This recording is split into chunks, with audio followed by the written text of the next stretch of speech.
കാണൂ നിങ്ങളുടെ ഇഷ്ട പരമ്പരകൾ എക്സ്ക്ലൂസീവായി സൺ നെക്സ്റ്റ് ആപ്പിലൂടെ തികച്ചും ഫ്രീ ആയി ഇപ്പോഴേ ആപ്പ് ഡൗൺലോഡ് ചെയ്യൂ.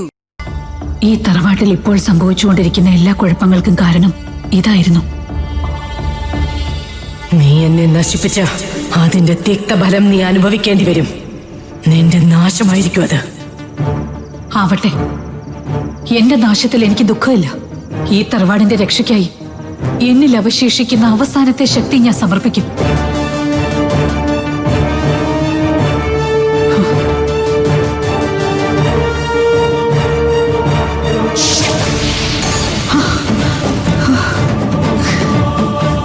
മോളെ, മുത്തശ്ശി യാത്രയാവുകയായി. ഇനിയൊരിക്കലും മുത്തശ്ശി നിന്നെ കാണാൻ വരില്ല. നിന്റെ രക്ഷയ്ക്ക് കൊടുങ്ങല്ലൂർ അമ്മയെ മനസ്സൊരുക്കി പ്രാർത്ഥിക്കുക. വേഗം വീടിനകത്തേക്ക് പോയിക്കോളൂ. മുത്തശ്ശി പോണ്ടോ? വേഗം പോയിക്കോളൂ. നിനക്ക് അമ്മ മഹാമായ കൊടുങ്ങല്ലൂർ അമ്മയുണ്ട്. പ്രാർത്ഥിക്കുക. പോയിക്കോളൂ മുത്തശ്ശി.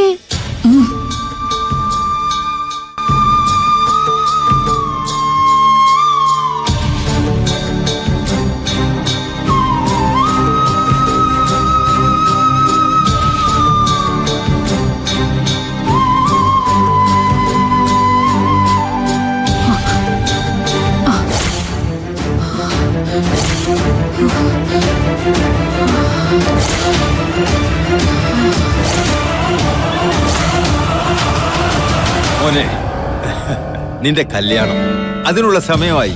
ഇനി വൈകിക്കരുത്. നിന്റെ ചിരിയുടെ അർത്ഥം എനിക്ക് മനസ്സിലായി. താല്പര്യമില്ലായ്മ. ചോദ്യോത്തരവും ഡാഡി പറഞ്ഞതിൽ തന്നെയുണ്ട്. ഇപ്പൊ വിവാഹം കഴിച്ച് ഒതുങ്ങി നടക്കാൻ no, I don't want. Why? എന്നും ഇങ്ങനെ ബാച്ചിലർ ലൈഫ് ആഘോഷിച്ച് നടക്കാമെന്നാണോ നീ കരുതിയിരിക്കുന്നത്? You must get settled. മാതൃക മകനാകാനും മരുമകനാകാനൊന്നും എനിക്ക് പറ്റില്ലെന്ന് ഡാഡിക്ക് അറിയാലോ. So far I have no proposal for you, but it's time for you to get married. Daddy, എന്റെ കല്യാണത്തെ കുറിച്ച് എനിക്ക് ചില ധാരണകളൊക്കെ ഉണ്ട്. അതുകൊണ്ട് Tell me. എനിക്കൂടെ അറിഞ്ഞിരിക്കാവല്ലോ. ഒരുമിച്ച് ജീവിക്കാൻ പോകുന്ന പെൺകുട്ടിയായിട്ട് കുറഞ്ഞത് 1 വർഷത്തെ സൗഹൃദമെങ്കിലും എനിക്ക് വേണം. പരസ്പരം മനസ്സിലാക്കാൻ അത് നല്ലതാണല്ലോ. ആയിക്കോട്ടെ. അല്ല, അങ്ങനെ ആരെയെങ്കിലും നീ കണ്ടുവച്ചിട്ടുണ്ടോ? ഉണ്ട് ഡാഡി. ഞാനൊരു പെൺകുട്ടിയായിട്ട് റിലേഷൻഷിപ്പിലാണ്. അവളെ വിവാഹം കഴിക്കണമെന്ന് എനിക്ക് ആഗ്രഹമുണ്ട്. Good, very good. നീ കണ്ടുപിടിച്ച പെൺകുട്ടി അത്ര മോശക്കാരിയാവില്ലെന്ന് എനിക്ക് ഉറപ്പുണ്ട്. ആകട്ടെ, ബിസിനസ് ഫാമിലിയാണോ അവരുടേത്? അതോ ഇനി വല്ല സെലിബ്രിറ്റീസും ആണോ? ഐ മീൻ, നിനക്കതൊക്കെ ആയിരുന്നല്ലോ താല്പര്യം. അവളുടേതൊരു ബിസിനസ് ഫാമിലി ആയിരുന്നു. പക്ഷേ ഇപ്പൊ അതെല്ലാം പോയി. They are in real struggle. ബിസിനസ്സിൽ ഉയർച്ച താഴ്ചകളൊക്കെ സ്വാഭാവികമായിരിക്കും. അതിരിക്കട്ടെ, പെൺകുട്ടി എന്ത് ചെയ്യുന്നു? അവൾക്ക് ജോലിയുണ്ടോ അതോ സ്റ്റിൽ സ്റ്റഡിയിങ് ആണോ? നമ്മള് അറിയുന്ന ഫാമിലിയിൽപ്പെട്ട ആരെങ്കിലും ആണോ? യെസ്, പെൺകുട്ടിയെയും പെൺകുട്ടിയുടെ അച്ഛനെയൊക്കെ ഡാഡിക്ക് നല്ല പരിചയമുണ്ട്. ഡാഡിയുടെ ഒരു പഴയ ബിസിനസ് പാർട്ണർ അവളുടെ അച്ഛൻ. അങ്ങനെ ഒരു ബിസിനസ് പാർട്ണർ അതാരാ? ഡാഡിക്ക് അറിയാം, മഹാദേവൻ. ജ്വല്ലറിയും ഷോപ്പിംഗ് മാളും ഒക്കെ നടത്തിയിരുന്ന മഹാദേവന് ഡാഡിക്ക് ഓർമ്മയില്ല. അയാളുടെ മകൾ മേഘനയാണ് ഞാൻ സ്നേഹിക്കുന്നത്. No, never. അജയ്, അത് നടക്കില്ല. മഹാദേവന്റെ മകളോ? അല്ല, എന്താ മഹാദേവന്റെ മകളെ ഞാൻ മേരി ചെയ്തല്ല കുഴപ്പം? ഡാഡി അവരുടെ ഫാമിലി ഫ്രണ്ട് അല്ലേ? They will respect you. Ajay, you are so silly. നീ നിന്റെ സ്റ്റാറ്റസിനെ കുറിച്ച് എന്തുകൊണ്ട് ചിന്തിക്കുന്നില്ല? മഹാദേവന്റെ പ്രസന്റ് പൊസിഷൻ എന്താണെന്ന് അറിയാവോ? He's A prisoner. അറിയാം ഡാഡി. മഹാദേവൻ എന്ത് പറ്റിയെന്നും എങ്ങനെയാണ് അയാൾ ജയിലിൽ പോയതെന്നും ആരാണ് അതിനു പിന്നിൽ കളിച്ചതെന്നൊക്കെ വ്യക്തമായിട്ട് അറിഞ്ഞുകൊണ്ട് തന്നെയാ ഞാൻ ആ കുട്ടിയെ സ്നേഹിച്ചു തുടങ്ങിയത്. നീ ഇനി എന്ത് പറഞ്ഞാലും ഈ റിലേഷൻ നടക്കില്ല. നടക്കാൻ ഞാൻ സമ്മതിക്കില്ല. Tell me the reason daddy. കൊലപ്പുള്ളി എന്ന് സംശയിക്കുന്ന കുറ്റാരോപിതനായ ഒരാളുടെ മകളെ അല്ല എന്റെ മകൻ വിവാഹം കഴിക്കേണ്ടത്. അയാളെ ഒരു കൊലപ്പുള്ളി മാത്രമല്ല, you know, he's A notorious smuggler. പോരാത്തതിന് എല്ലാവിധ അണ്ടർവേൾഡ് ആക്ടിവിറ്റീസുമായിട്ട് അയാൾക്ക് ബന്ധമുണ്ട്. എന്ന് വെച്ചാൽ ഡാഡിയെ പോലെ പല ആക്ടിവിറ്റീസും അയാൾക്കുണ്ടെന്ന്. ഡാഡി അത് ഇപ്പോഴും തുടരുന്നുണ്ടല്ലോ. മഹാദേവൻ ഒരു കാലത്ത് ഡാഡിയുടെ ഒപ്പം ഒരു ക്യാരിയറായി വർക്ക് ചെയ്ത കഥ മുതൽ എനിക്കറിയാം. അയാൾ ഒന്നുമില്ലെങ്കിലും അത്രയൊക്കെയല്ലേ ചെയ്തിട്ടുള്ളൂ. പക്ഷെ ഡാഡിയോ, ഓർഗൻ മാഫിയയുടെ ഡോൺ, ഇന്റർനാഷണൽ സ്മഗ്ലേഴ്സിന്റെ മെന്റർ. കൂടുതൽ ഞാൻ പറയണ്ടല്ലോ. Ajay, mind your words. നിനക്ക് പറ്റിയ ഒരു ബന്ധമല്ല ഇത്. Forget it. ഞാൻ പറഞ്ഞല്ലോ ഡാഡി, ഞാൻ ആ കുട്ടിയെ കണ്ടെത്തിയതാണ്. പദവിയോ പണമോ ഒന്നും കണ്ട് ഇഷ്ടപ്പെട്ടതല്ല. What a hell! പിന്നെ എന്ത് ഗുണമാണ് നീ അവളിൽ കണ്ടത്? എന്താണ് അവളുടെ ക്വാളിഫിക്കേഷൻ? സ്നേഹം, കാരുണ്യം എന്ന ചില ക്വാളിഫിക്കേഷൻസ്. ഡാഡിക്ക് സ്നേഹബന്ധങ്ങളുടെ വില എത്രത്തോളം അറിയാം? സ്നേഹബന്ധത്തിന്റെ വില ഈ ഭൂമിയിൽ പണത്തിനും പദവിക്കും മേലെ ഒന്നിനും വിലയില്ല, അറിയോ? ഉണ്ട്.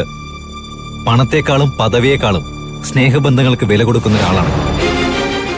ഡാഡിക്കത് പറഞ്ഞാൽ മനസ്സിലാവില്ല. കാരണം അത്തരം സ്നേഹബന്ധങ്ങളുടെ വില എന്താണെന്ന് അറിയുമായിരുന്നെങ്കിൽ ഡാഡി ഒരിക്കലും എന്റെ മമ്മിയെ കൊല്ലില്ലായിരുന്നല്ലോ. നീ എന്താ പറഞ്ഞത്? നോ, നമുക്ക് ഈ ടോപ്പിക്ക് സംസാരിച്ച് കാട് കയറണ്ട. സമയമാകുമ്പോ വിശദമായിട്ട് പറയാം.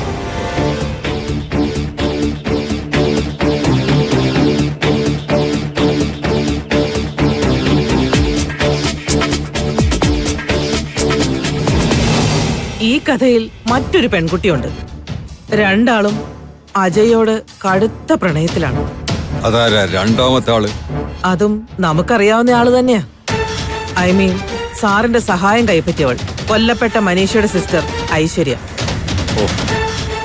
അവൾക്കും അജയോടൊരു ക്രഷുണ്ട്. അത് ശരി. എന്റെ ഔദാര്യത്തിന്റെ തണലിൽ നിന്ന് എന്റെ കടയ്ക്കൽ തന്നെ വെട്ടുകയാണ് രണ്ടു മിടുക്കികളും, അല്ലേ? രണ്ടിനും വെച്ചേക്കില്ല ഞാൻ. നോ സർ, എടുത്തു ചാടി നമ്മൾ റിയാക്ട് ചെയ്യേണ്ടെന്നാണ് എന്റെ അഭിപ്രായം. മേഘനയോട് സാറിന്റെ മോന് തോന്നുന്ന അതേ ഇഷ്ടം ഐശ്വര്യക്ക് അജയോടുണ്ട്. മേഘനയ്ക്കും അയാളോട് ഇഷ്ടക്കുറവുണ്ടെന്ന് തോന്നുന്നില്ല. അങ്ങനെയാണെങ്കിൽ നായകനെ സ്വന്തമാക്കാൻ ശ്രമിക്കുന്ന രണ്ട് പെൺകുട്ടികൾ, അതിലൊരാൾ ഓട്ടോമാറ്റിക്കലി വില്ലത്തിയായി മാറുമല്ലോ. അവര് തമ്മിൽ അടിച്ചു തീരട്ടെ. അവര് തമ്മിൽ ഫൈറ്റ് ചെയ്യുമ്പോ അജയ് സ്വാഭാവികമായും അതിൽ നിന്ന് പിന്മാറുമെന്നാണ് എനിക്ക് തോന്നുന്നത്. അത് കൊള്ളാം. എങ്കിൽ അവരെ തമ്മിലടിപ്പിക്കാനുള്ള ഏർപ്പാടുകൾ ജാൻസി ചെയ്തോളൂ. അതിനുള്ള ശ്രമങ്ങളൊക്കെ ഞാൻ തുടങ്ങി കഴിഞ്ഞു സർ. ഒരു കാരണവശാലും അജയ് ഈ രണ്ടു പെൺകുട്ടികളിൽ ഒരാളെ പോലും സ്വീകരിക്കാൻ ഇടയാകരുത്. അവന് ചേർന്നവരല്ല ഈ രണ്ടാളും. എനിക്കറിയാം സർ. പിന്നെ വളരെ ഇമ്പോർട്ടന്റ് ആയിട്ടുള്ള ഒരു കാര്യം കൂടിയുണ്ട് സർ. അജയ് അടിക്കടി ആരെയോ കാണാൻ ഹോസ്പിറ്റലിൽ നിന്ന് പോകുന്നുണ്ട്. അതാരെയാ? സർ, ഞങ്ങൾ അതിനെക്കുറിച്ച് അന്വേഷിക്കുന്നുണ്ട്. അല്പം ദൂരെയുള്ള ഒരു സ്ഥലമാണെന്ന് മനസ്സിലായി. അതെവിടെയാണെന്ന് കൃത്യമായി കണ്ടെത്താൻ കഴിഞ്ഞിട്ടില്ല. അതെന്തുകൊണ്ട്? എത്ര ശ്രമിച്ചിട്ടും ഞങ്ങൾക്ക് ആ ഡെസ്റ്റിനേഷൻ കണ്ടെത്താനാവുന്നില്ല. ഒന്നുമല്ലെങ്കിൽ ഞങ്ങൾ ഫോളോ ചെയ്യുന്ന അജയ്ക്ക് അറിയാം, അല്ലെങ്കിൽ ആരൊക്കെയോ അജയെ സഹായിക്കുന്നുണ്ട്. അതാരാ? അറിയില്ല സർ, പക്ഷേ ഞാനത് കണ്ടുപിടിക്കും. Okay, then make it fast. എന്തോ ദുരൂഹത അതിനുള്ളിൽ മറഞ്ഞിരിപ്പുണ്ട്. എന്റെ മകനാകെ മാറിയിരിക്കുന്നു. ശത്രുപക്ഷത്തുള്ള ഒരു പെണ്ണിനെ അവൻ പ്രേമിക്കുന്നു, പാവങ്ങളോട് സഹതാപം കാണിക്കുന്നു. കോടികൾ വരുമാനം ഉണ്ടായിരുന്ന ഓർഗൻ ട്രേഡ് അവൻ തകർത്ത് കളഞ്ഞു. എന്നെ ധിക്കരിച്ചവൻ ഓരോന്ന് ചെയ്തു കൂട്ടുന്നു. അവൻ എന്റെ മിത്രമോ അതോ ശത്രുവോ? ഇപ്പോഴതാണ് എനിക്ക് സംശയം.